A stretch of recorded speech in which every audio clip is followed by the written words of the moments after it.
This is my first, I would like to say Zoom seminar, but it's a Teams seminar that I'm doing this year. So looking forward to this. Quite a pity that I couldn't be with you in Sydney, but now maybe we even have a broader reach of participants throughout the country. The paper I'm going to present today actually builds on work I presented, I think, in 2017 at the CPAR colloquium. And there I just spoke about a scale that I developed, a formative measure of financial vulnerability. And in this paper, I basically look at using that scale over time. How do people develop in terms of vulnerability? Do they become more or less vulnerable over time? And how can we actually explain this movement of people from latent segments of higher to lower vulnerability and vice versa? So that's just a little bit of the background. Now, I typically start my papers with this general background, which I think for this audience is not really necessary. But sometimes, if I'm presenting more to mainstream marketing, I like to say that look, finance is something that's really entering consumer financial decision making already for quite some years. In terms of fraying social security nets, people having to prepare more for their retirement themselves, but also the increasing complexity of financial markets means that now financial decision making is really a part of consumer behavior that has some urgent need for attention in the literature, especially in marketing. So I know that finance and more consumer studies has been working on this for quite a while, but not so much in marketing. Now, the background of this work is what we all know, I would say, right? So consumers face this increased financial responsibility. Are they really prepared? Probably not if you look at the lower levels of financial literacy rates, if you look at dropping savings rates. But much more interesting at this particular point in time is having to do with this financial vulnerability. And on the next slide, you'll also see that with the COVID-19 pandemic, this financial vulnerability is expected to also increase. So I have some OECD numbers in the next slide for you. But just to give you some background of, what is vulnerability, if we think about that the average consumer has trouble preparing for retirement or making complex financial decisions, this challenge is really magnified for vulnerable consumers.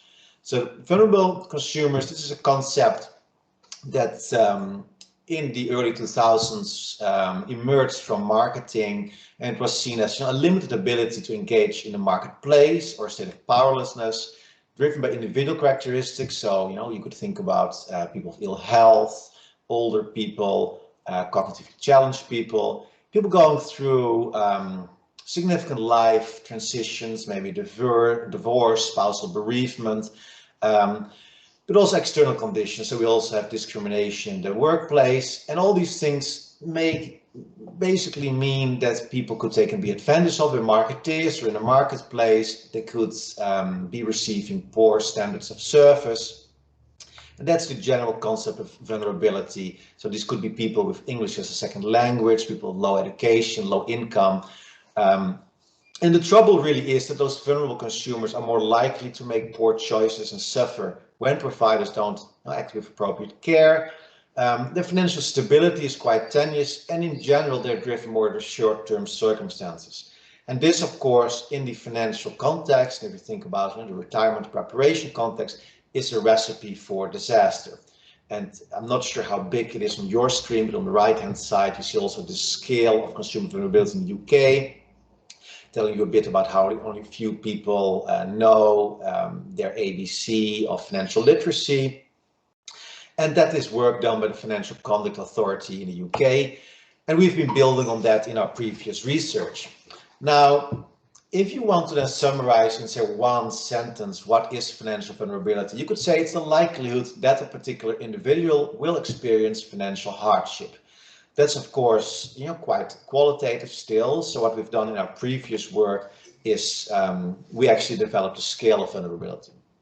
Now, before I come to that, just a bit of background. So we had a revision on this paper, and we thought let's connect it, more to what's going on at the moment. And what you see is that already in 2016, so well before the current crisis, about almost a third of the US population was financially vulnerable in one way or another.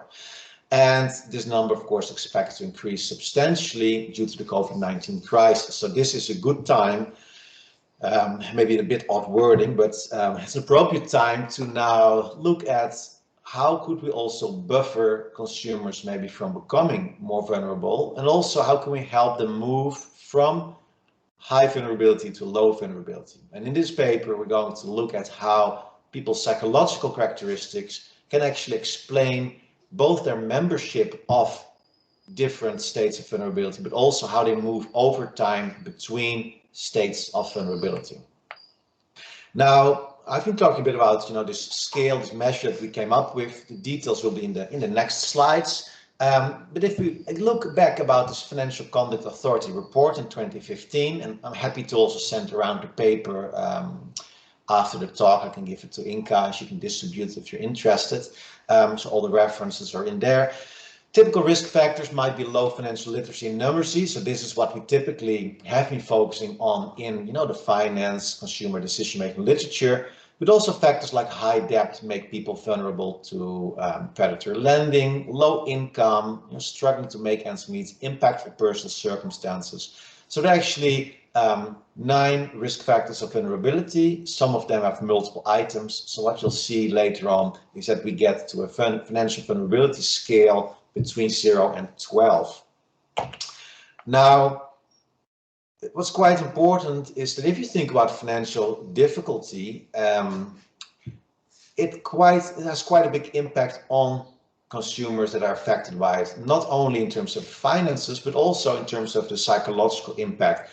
And in this recent paper by Nettermeyer and colleagues in the Journal of Consumer Research, he actually found that this perceived financial well-being affects overall well-being as strongly as physical health. So that just gives you an impression about how important being financially stressed is for how people feel and how they're doing, even in the light of if you compare it to physical health challenges. Now, what brings us more to my topic of today is that policymakers have been, urging us to look at characteristics of consumers trending towards financial vulnerability. So not just who is financially vulnerable and who not, but also can we somehow have an early detection system of who's more or less vulnerable, but also changes over time. Now, as I said before, in prior work, which I presented at the CPAR colloquium some years ago, we developed that measure of financial vulnerability, and we also show how it's related to financial outcomes and psychological characteristics. That work has been published in the Journal of Consumer Affairs afterwards. And what we basically found that these individuals, so first of all, of course, being more financially vulnerable was associated with a higher likelihood of negative financial outcomes, being in debt, being in arrears, being in receipt of welfare. But what we were most interested in was this psychological aspect. So what we actually found was that characteristics of individuals like a personal savings orientation, so that's just a subjective value that you put on saving money in a consistent way, but also the consideration of future consequences. So do you think a lot about the current impact of behavior or what happens in the future? And self-efficacy, so whether you think you have the ability to manage your finances effectively, can to some extent shield you from the negative impact of vulnerability on those financial outcomes. If you score higher on the savings orientation, consideration of future consequences, and self-efficacy, it actually prevents you from the brunt of those negative outcomes. Basically, there's some importance also of practical money management skills, because we have been talking a lot, if you draw the picture a bit broader, in the literature about increasing financial literacy and education. But interestingly, we saw that actually there was this big role for psychological characteristics. So we're making an argument in that previous paper, but also in the current one, that maybe we should also focus a bit more on the psychology of consumers and how we can give them the tools to deal better with their finances in terms of just having a higher perceived abilities or higher self-efficacy, considering how that shields them from their vulnerability. So you can be vulnerable in a financial sense, but actually if you have this higher ability, perceived ability of your own financial skills, you'll see it actually is less likely that that vulnerability also translates into actual financial trouble. Now, this work was all building on earlier work as well. I'm sure that some of you are familiar with the work with Fernandez, this huge meta-analysis on the limited effectiveness of financial education. And one of his conclusions was, look, you need to look at the intermediate role of psychological traits of consumers, because they can actually, you can think about them as an omitted variable that can explain quite some of those downstream financial behaviors. So that's basically where we're coming from. Now, there were some questions still open, of course, by that prior work. And the first one was, what are actually the dynamics in financial vulnerability over time? And as I'll show you later, we've been collecting a repeated measure of our own financial vulnerability scale in the same sample to see how people develop over time. And then the next question, of course, is, if we know that those psychological characteristics like a personal savings orientation or financial self-efficacy, if they are helpful in shielding you from experiencing negative financial outcomes while you are vulnerable, do they actually also help to predict membership of states of higher versus lower vulnerability and movements over time between those latent states? So that's the essential question of today. Now, I would say it's both timely and important because we can then get a bit of a psychological profile of which consumers are most at risk of escalating vulnerability, if you like. And maybe we can then have interventions with them. And there are some really practical things. At the end of the paper, I'll talk, for example, about people losing their job because of COVID-19 might really see a reduced level of self-efficacy and general self-confidence, because I think I lost my job, I must be bad. So you might actually want to intervene at that point, and during exit interviews, make people think back about when they did have financial success, when things were going well, because those kind of enactive mastery experiences, we call it, actually build self-efficacy. So you can then let them go, but at least make sure that they have this psychological buffer in place. Now, more about that will be discussed by me later. And also there has been some recent studies in terms of background that says, look, why don't we pay some attention to the characteristics of those people trending towards vulnerability? So that's the background, if you will, of this paper. I think I have one more slide and then I have some room for questions. So if you are all getting antsy about wanting to ask something, hold on a little bit more. We're almost at the break there. Now, in terms of contributions, we have theoretical, practical, also methodological contributions here. Theoretically, there's a very small literature that looks at how important aspects of consumers' financial lives change over time, and we add to that literature. We're the first to actually adopt this dynamic perspective of financial vulnerability, in which we look how can psychological traits of consumers predict membership of and transitions between vulnerability states. And this is quite important if you actually see that regulators, like again the Financial Conduct Authority in the UK is very active in this. The Consumer Financial Protection Bureau in the US is also quite active with this. They actually recognize that, look, vulnerability is a fluid state. They say it can be temporary, sporadic, or permanent in nature. So it makes sense to look at the dynamics there.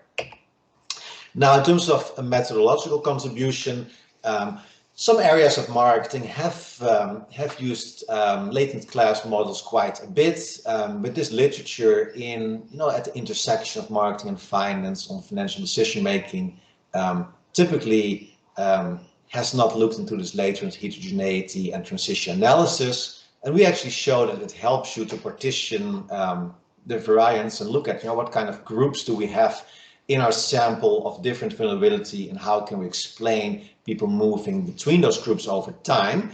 So I think it's actually quite an underused method at the moment. I'm working on some new work with Jason Pallant, who's also co-author on this paper, and Paul Gerritsen, UWA.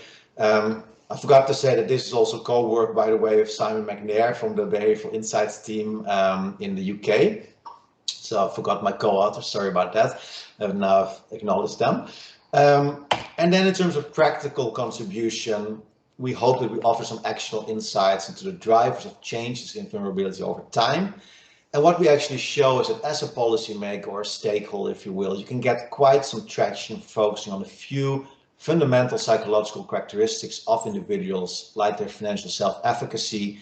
Quite a big fan of that concept at the moment, having various papers in various stages of development on that. But also the consideration of future consequences is very powerful in predicting, if you will, whether people become or stay trapped in high vulnerability. So the title of this paper was, the financial vulnerability trap, because we'll show later on that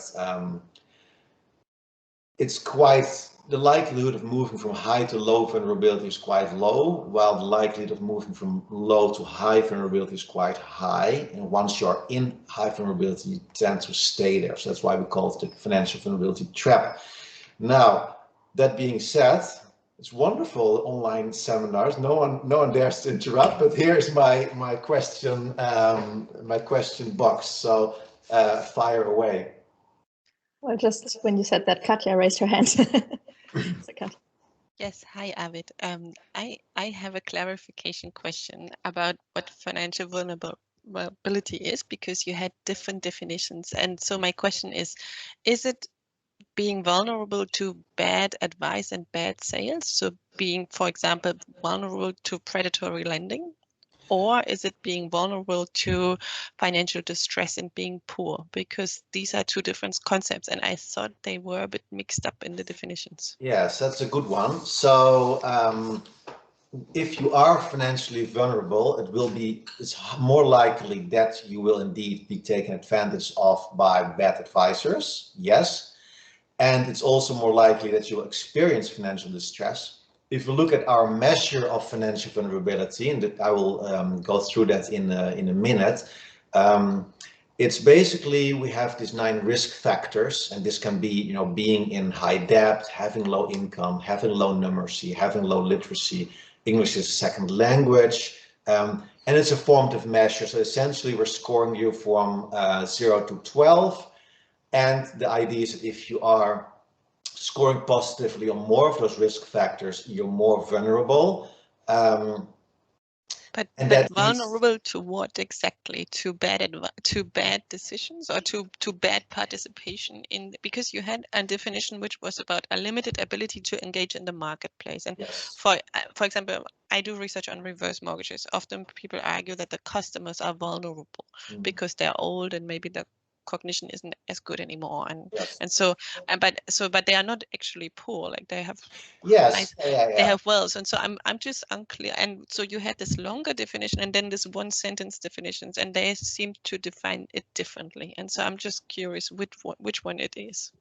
No, that's good. Actually, both of these aspects are mixed in my measurement of vulnerability, right? So low income or high debt is basically making people typically more vulnerable for example, predatory lending. But at the same time, we also have measures in there for the literacy and numeracy. So you see both of these aspects that you mentioned. If you come to the older people, they might not be vulnerable on the risk factors of, say, high debt or low income, but they might be vulnerable on the cognitive impairments or health or age risk factors. So, for example, being of old age or younger age, those both are risk factors in our definition. The outcome, of course, is that it's more likely that you're being taken advantage of, and the financial outcome of that could also, what we saw in our previous study, is that you are more likely to be have more debt. So we looked at the debt ratio, for example, in the measurement, but the absolute level of debt, we used that in a previous study as an outcome variable. So if we move that back to what you said about the two definitions in the literature, one said the likelihood of experiencing financial detriment, right? That's financial vulnerability. Yeah, so that will be indeed an outcome of our measurement, right? So it's more likely that you have financial detriment. The basic vulnerability definition from Baker that you also refer to, which is more broad, right? Talks about indeed, are you able to participate in the market? Will you be discriminated against? What is your health? What's your cognitive ability? Are you going through stressful circumstances like divorce? And at that point, you might be taken advantage of by an advisor, right? So that actually those factors also again measure or point to various risk factors, right? So age, health, stressful life circumstances, discrimination, possibly related to our risk factor of English as a second language, right? So what we did in the end was we focused on the Financial Conduct Authority's report in 2015, where they gave this overview of what they saw as risk factors of financial vulnerability, and we stayed with that. So I might have confused you a bit by posting those different previous definitions of vulnerability. I would say they are all not mutually exclusive and coexist, right? So they're not in contradiction with each other, but I understand that it might have been a tad confusing. So sorry for that. Thank you. Great. Then George has another question. George. Hi, Arvid. Just to follow up on Katja's comment, in development economics literature, there is actually a measure of vulnerability that relates to the poverty, and there is what's called vulnerability line, which is 1.5 times of poverty line. So, and that really relates to people becoming poor. So you may see many countries, many developing countries actually did quite a good job in terms of reducing the poverty in the country, but still many of their population remains not non-poor, but vulnerable to become poor. Yes. So in your case, as I understand, you may have in fact rich people that may be financially vulnerable, and that could be driven by countries, for example, pension systems where people have to make choices at older age when the when their mental health declines and so on. So yeah, there's just a comment here. Yeah, thanks for that, George. So indeed, income is one of the risk factors, but there are like 9 risk factors. And we also take the US poverty line, I think, as the cutoff for when income on itself, when you're basically scoring positive on that risk factor. So it's one of many risk factors. But yeah, the interesting thing, and I think that's actually a bit of the value of our measure, is that it's not just being rich or poor, right, that makes you vulnerable or not vulnerable. You can be actually quite well off, but maybe you had a stroke and maybe you are a bit older, or you are your wife just died and you're going to transition to a retirement home, and you might have an amazing net wealth, but you can be very vulnerable to being exploited, and the risk of negative financial outcomes might thus be quite high. So yeah, it's in that sense this measure goes beyond income alone. Yeah, but maybe you should consider 1.5 times. Okay. That's basically this vulnerability line. Yeah. So you may have lots of people sort of at older age. This is at least the case of Australia. You see poverty rate amongst older Australians very high when you look at income. Okay. But if you sort of increase income just a little bit, then yes, sort of you would have, yeah. Okay, no, that's a good one. Yeah, thanks for that. I made a note. And it's also a different policy debate if we're kind of helping a rich older lady make good decisions about her investment properties, or a poor person to get out of poverty. It's a totally different policy view, isn't it? Well, I would say that probably we want both to make good decisions, but we might want to charge the rich old lady from her wealth to get that advice, but probably we want to guide both groups of individuals towards receiving proper financial advice, right? But we want to probably support one of them in terms of making sure that getting good advice is not dependent on being able to pay for it. Any other questions? No, that's it for now.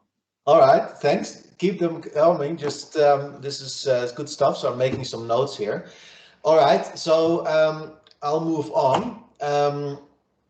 So essentially what we did in this study was we have this validated measure of consumers' financial vulnerability.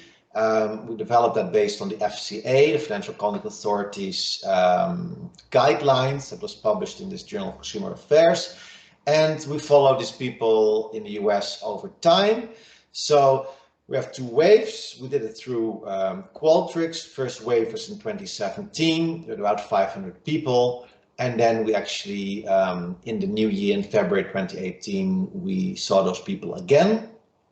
And about half of them, a bit under half, came back. Now, you can, of course, ask any kind of questions about, is this group that's coming back very different than the group that's not coming back? Naively, we compared the social demographics and those characteristics, and all we could find was that the people coming back are slightly older than those that did not come back. So what we're doing is we're just focusing on the people that participated in both waves, but you may want to do more formal selection bias or attrition analysis in future research, if that's something that you are particularly interested in. Here we just focus on those that come back and see what happens within that group of 237 individuals. Now they range from 20 to 87 years old, mean age is about 55 years, half is male, half is female, but half is also university educated. We also compared different generations here. Some previous work showed that financial fragility can actually vary across age groups. So we made a millennial group, a Gen X group, and a baby boomer group. The literature sometimes has different cutoff points for those different groups. So we basically picked these studies that were relevant in this area, and we used their cutoff points. Apart from these social demographics that I just discussed, we measured financial vulnerability. I'll go through that in detail in a moment, and also psychological characteristics, which I also will go through in a moment. Now, we use Latent Gold. So Jason Pallant, I met him a few years ago on a marketing conference, and he presented a paper in which he used Latent Gold to describe, to basically execute this latent transition analysis. And I thought it was extremely neat, so I invited him to join this project. And we basically used it to predict movement between states of low or lower versus high or higher financial vulnerability.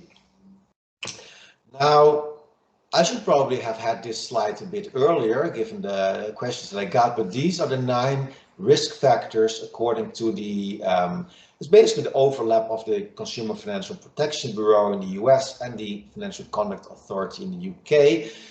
They come up with these guidelines for what increases your financial vulnerability. These reports actually that they came out with might be quite interesting to read for those that had some questions about this. So I will send the paper to Inka afterwards. Risk factors are basically, numeracy, and about 25% actually is not able to answer this question by coding correctly. Financial literacy, so we had the big 4 coming from the Clapper, Lusardi, and Mitchell paper. About 1/3 actually gets less than 3 out of 4 correct there. We also have physical or cognitive disability. So we have a question from the US Health and Retirement Study, and you see that actually about 30% of people suffer from some form of physical or cognitive disability, so it's quite high. Monthly income, so I can't change that now, but we just looked at the poverty line. You had 7% at risk. Probably, actually, if we look at 1.5 times poverty line, we get a bigger proportion of people at risk here. Debt to income ratio, we looked at those that have more than 30%. debt to income. Basically, there was also, based on previous research, about 41.5% is vulnerable in that respect. So that is quite high as well. I'm not saying that these numbers will be 100% generalizable to the entire US. I mean, it is a sample from Qualtrics. They are representative in terms of social demographics, but it could be that if you are participating in these surveys, and these are paid surveys, that maybe you are actually looking for some side income beyond your day job. So it could be that you score higher on, for example, that debt to income ratio. So we should not assume that the 41.5% will be the same in the general population. Being a carer, so it can either be for an older partner, someone with a disability. About 12% indicates, yes, I'm a carer, which puts you also at risk. And then we have different factors of major changes in personal circumstances. This is based on Holmes and Ray social readjustment scale. About 20% of the sample either went or is going through a divorce separation, was suffering from spousal bereavement, or experienced a redundancy or job loss. Age, this is what Katja referred to, right? So you might have they call it, the FCA calls it older old. It's a bit weird, 80 or beyond, or younger young. That's how they call it, 1834. And about 15% of the sample falls in that category. And finally, we have the English as a second language. So maybe you have trouble with product disclosure statements there, and that's also 6.5%. So those are the risk factors, and you get this 1 to 12 score, given that one of them actually has 3 indicators.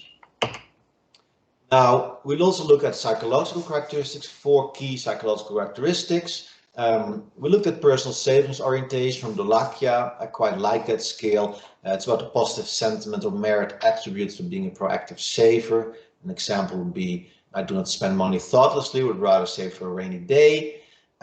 We looked at money management skills, which is about your proactivity regarding practical money matters. So it's not really this objective numeracy or literacy measure. It's a bit more subjective. It's about Gareth Dottir and Dittmar. I think they're from Iceland. Impossible name. I always know exactly how much money I owe would be an example item. Financial self-efficacy, so the personal agency regarding managing the personal finances or the belief you can succeed. So this is a specific form of general self-efficacy by Lone et al. And one item would be when faced with a financial challenge, I have a hard time figuring out a solution. And this actually has been shown to be quite important in a financial setting. The final item that we look at is the consideration of future consequences.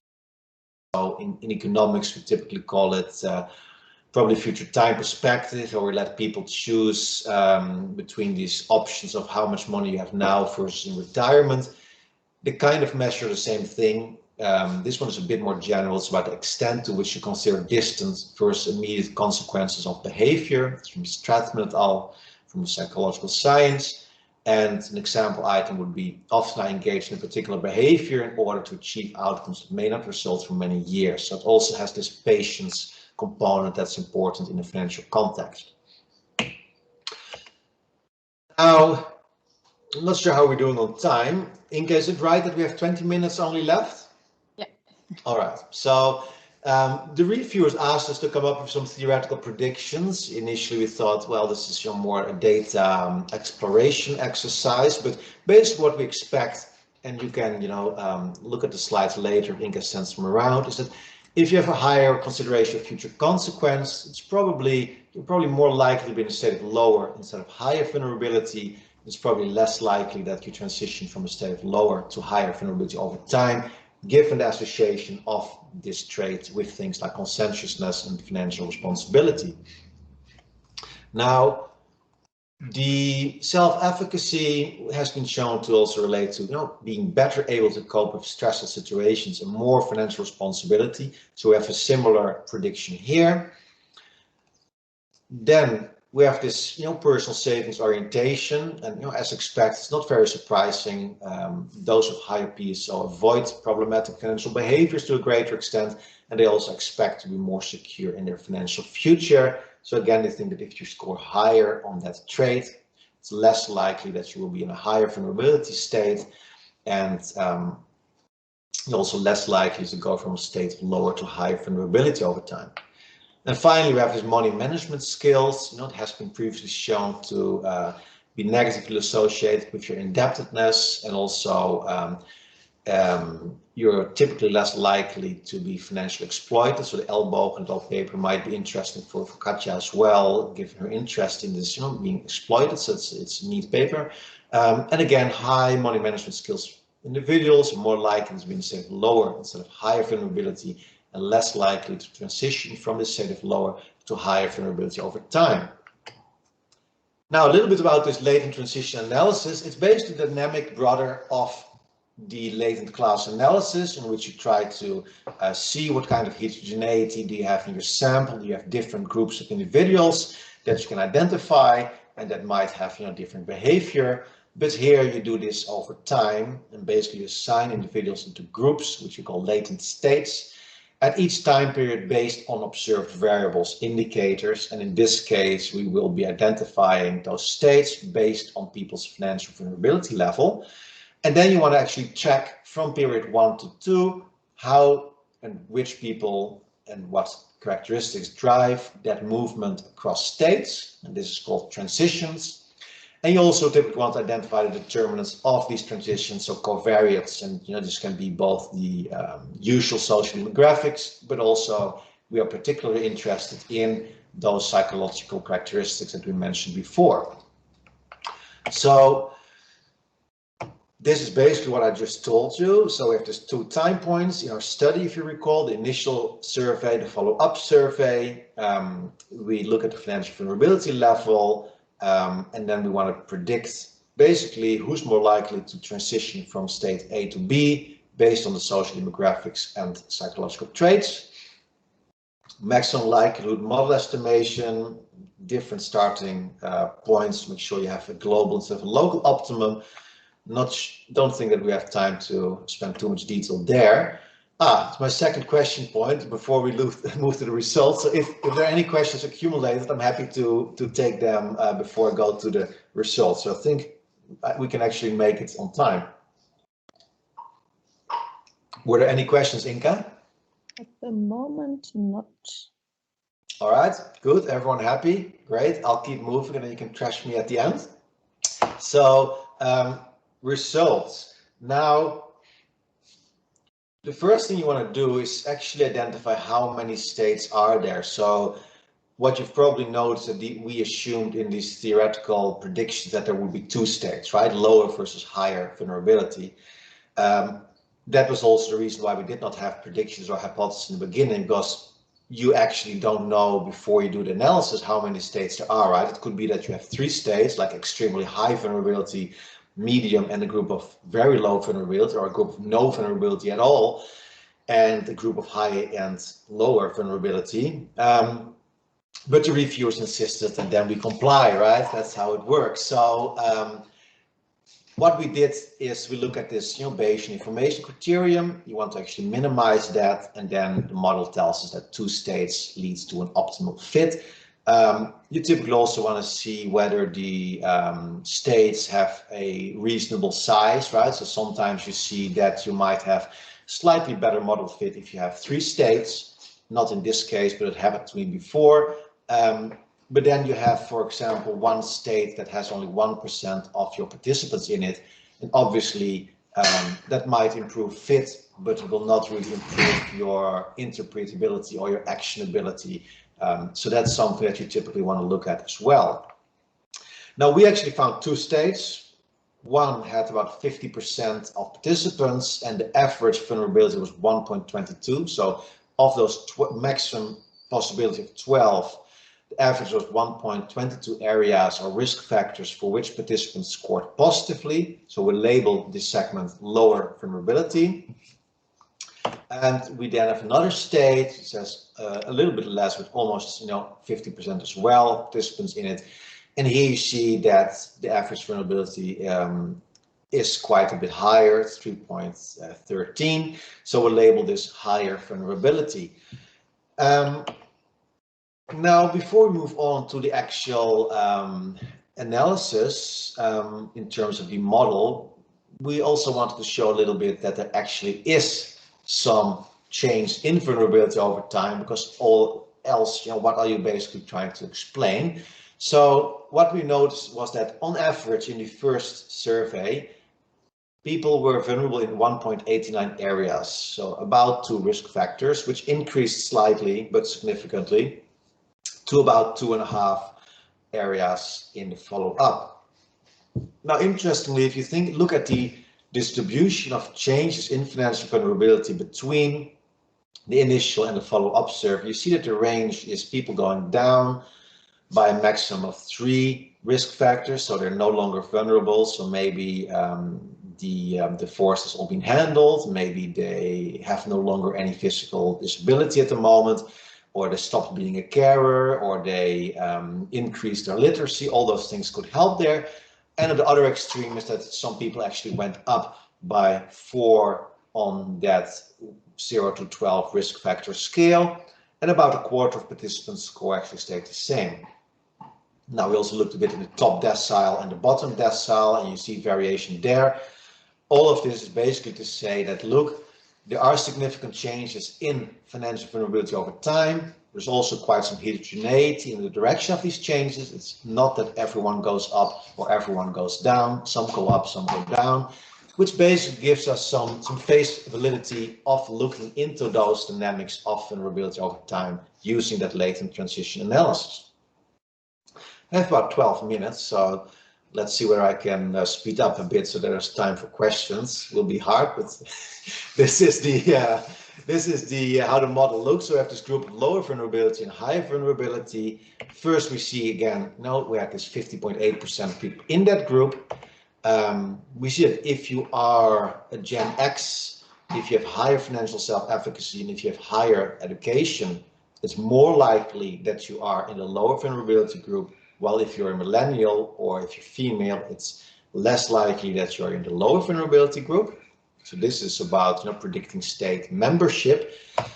Sorry, go the wrong way. Then we have the other group, about 49% are in the higher vulnerability. This is just the reverse image, right? So if you're millennial, you're more likely. If you're female, you're more likely to be in this group. If you're Gen X or university educated or having more self-efficacy, it's less likely that you're in the higher vulnerability group.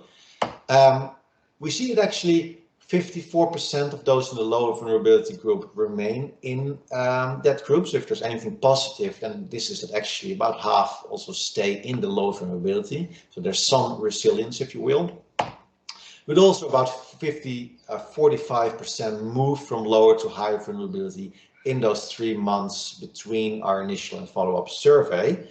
But we see that actually if you have a higher education and if you have a stronger consideration of future consequences, it's less likely that you move from lower to higher vulnerability. So you could think about that these are protective factors buffering you from becoming more vulnerable over time. Then on the other side, we see that if you're in the high vulnerability group, and this is what I meant with what I was talking about, the financial vulnerability trap, about 88% stay in the high vulnerability. So it's actually quite unlikely that you move out of your high vulnerability group, and that's problematic. About 12% do manage to get from higher vulnerability to lower. And this will again then be the people that score higher on education, higher on the consideration of future consequences. So that's basically the results. So I'll move to the discussion and how to relate the results a bit to the previous literature, and then I'll move to the implications. Now, the high vulnerability of millennials is to be expected based on their generally higher levels of fragility compared to high housing debt, student loan debt, and increasingly unstable labor markets and with the gig economy. So millennials, there are actually entire papers written about how millennials are quite fragile. Education, this will be in line with any of your expectations, I suppose, in terms of financial education, general education in this case, leading to better financial outcomes, lower fragility in this sense. Women being more vulnerable, we can look into the gender studies literature here also, and we find that lower earnings, lower savings, longer lifespans, higher risk aversion when investing. All of these factors actually make it more challenging for women to become and remain financially independent throughout their lives. So this is quite important that we see this also coming back again in our financial vulnerability context. So we have to do something about that. And then we have the lower vulnerability, when you believe in the ability. And this I really like, and I've been doing some more studies on this. So it's not just about your objective financial knowledge, right, or your ability. Actually, if you believe in yourself, that already is very powerful. So the power of confidence, of actually thinking that you have the ability, leads to better behavior, and also is associated with a lower vulnerability and a lower likelihood of being vulnerable in the first place. Now, this has to do with my financial vulnerability trip. I'm going to skip a bit because otherwise there will be no time for questions at all, but I'm sure you can look at this later. There have been some studies about how you can develop general self-efficacy. I'm having some papers in the review at the moment also about how making people look back at when they did have a successful financial experience, how that builds their self-efficacy and leads to better planning. So it's quite powerful to actually reflect upon your success in terms of building your self-efficacy. And it's quite important if you think about it now. This Money and Mental Health Policy Institute in the UK finds that about a quarter of all people feel anxious at the prospect of engaging with their bank. So if anything, I would like to just highlight that in this slide. The consideration of future consequences, and this is not the same as just the future time perspective in terms of trading off versus future income. This is just about do you think more about what you're doing today, how that impacts the future? And you see that that actually is quite a buffering role. So if you think more about consequences of your behavior in the long term, you can disrupt, if you want to say this narrow band with, and in a sense, be more resilient. Now, there's much more to say about this, but I'm running out of time, so I'll just keep going. But what you could do is to try to actually disrupt this narrow temporal focus, so only focusing on the here and now, which is associated with vulnerability, by actually, if you look at Tamandulakia, they find that increased saving can be stimulated by actually leveraging that present bias to a positive way. In a positive way, we're focusing on the act of saving rather than the goal, because then people are doing what is right for the future, but you help them to achieve that by actually focusing on something they can influence now. So you're focusing on the present behavior. And then, of course, there's work on how education in general helps to get a long-term time perspective. Now, I alluded to this in the introduction in terms of teachable moments. People nowadays talk a lot about teachable moments, just-in-time interventions. I think that's what Fernandez in his paper, Management Science, talks about a lot. And then I would say the COVID-19 is a moment in which we really have to be careful about, because many people are losing their job, but it's beyond their control. But still, their self-confidence and their self-efficacy could be really hurt. And while I was writing this paper, there was a post on LinkedIn, in the newspaper, saying about how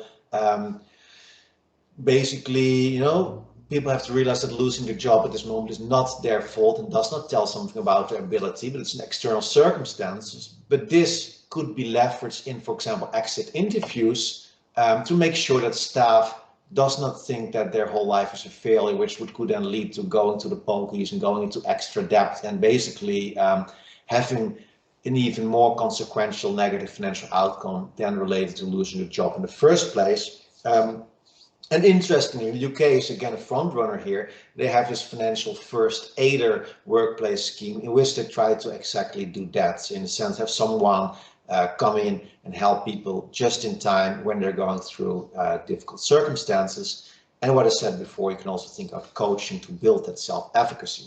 I think I must be really quite anxious about time. I'm going through my final slides. Limitations, you could say this is very short, 3 months. Yes, it's quite hard to get people to come back after 3 months, so even longer time frames will lead to bigger attrition. Christmas, this is interesting. There have been papers also by my co-author about how Christmas is a period of financial stress. And of course, in our sample, Christmas fell between wave and wave 1 and 2. So this could be both a limitation, but also it's quite interesting to see that Christmas could lead to an acute increase in financial vulnerability. So what do we need to do in that sense? And then of course, independence variables. You could think about many more things like impulsivity, coping strategies under stressful situations, and those we have not looked at in this paper. All right. I'm done for my part. I hope that it all made sense, but I think we have a few minutes still for questions.